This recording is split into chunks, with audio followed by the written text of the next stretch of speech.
Hello there, everybody. Welcome to a brand new review. If you can't tell already, this is not a standard review as I usually do it. Normally, I've got a script written up and a lot of editing and all that stuff done, but today, things are a little busy on my end, so I figured I'd issue the normal standard video making process I have and try something a little more off the cuff. And what better way to do that than to talk about something I'm very passionate about? And that is Hi-Fi Rush, the new game by Tango Gameworks, the developers of the Evil Within games, as well as Ghostwire Tokyo, and also the company that is published by Bethesda. Yeah, this is technically a Bethesda game, which just feels weird to think about. And apparently Bethesda agrees with that sentiment because they intentionally kept this game under wraps as much as possible rather than announcing it, since it really does not feel like a Bethesda game in any way. I believe they were correct in assuming that trying to announce this game and publicize it would feel very odd and give a lot of total whiplash to the kinds of things Bethesda is announcing and developing right now.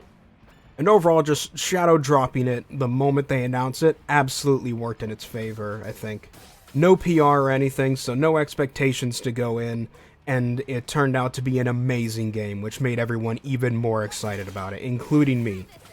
Now, as far as what I like about the game, well, basically everything. The voice actors are great, the sound effects are great, the music especially is amazing, which is really good considering this is a rhythm game. Both the streamer mode and non-streamer mode music are great. And I say streamer and non-streamer mode because, well, the game opens to Lonely Boy by the Black Keys, and, yeah, you're not putting that on Twitch or YouTube without getting a real hard copyright strike. So, any music you're listening to right now is most likely just streamer mode music, or just from the original soundtrack, which is the streamer mode. See what I mean by off the cuff?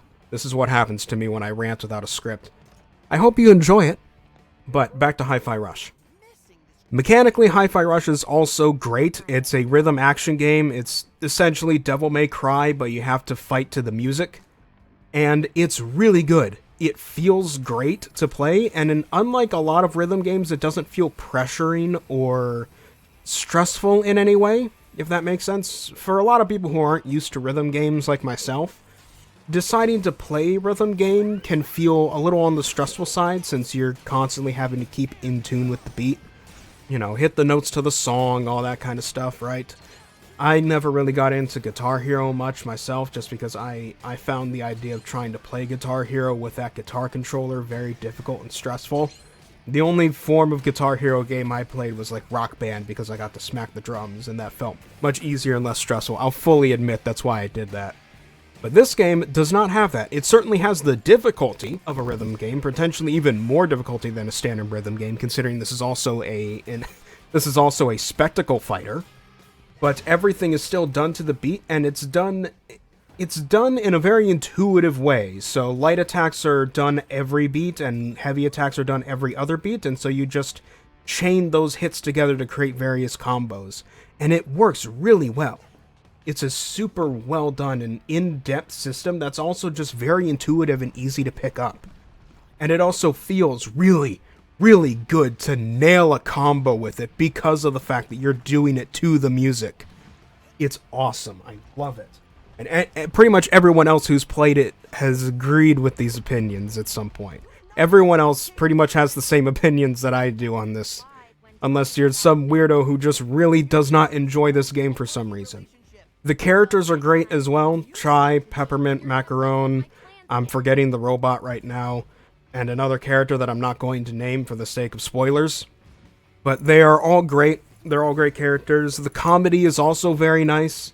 The dialogue comedy can be a little quippy sometimes, but that's okay since this game is really not trying to take itself seriously, so you can forgive the characters for not taking the situation seriously when the entire thing is, comedic and lighthearted, It's called total consistency, something that games like Forspoken don't understand, which is really the funny thing I find about this game. The fact that Forspoken this super hyped up game by Square Enix on their big fancy engine that's only ever had one other game on it, immediately got outsold by a game that no one knew existed until it launched. It says something. It really says something, both about Forspoken and about this game. It's just that good. It really is just that good. The bosses are also very fun. All the characters and the bosses are all fun little, little villains and heroes with their own little personalities. It just makes them entertaining to watch.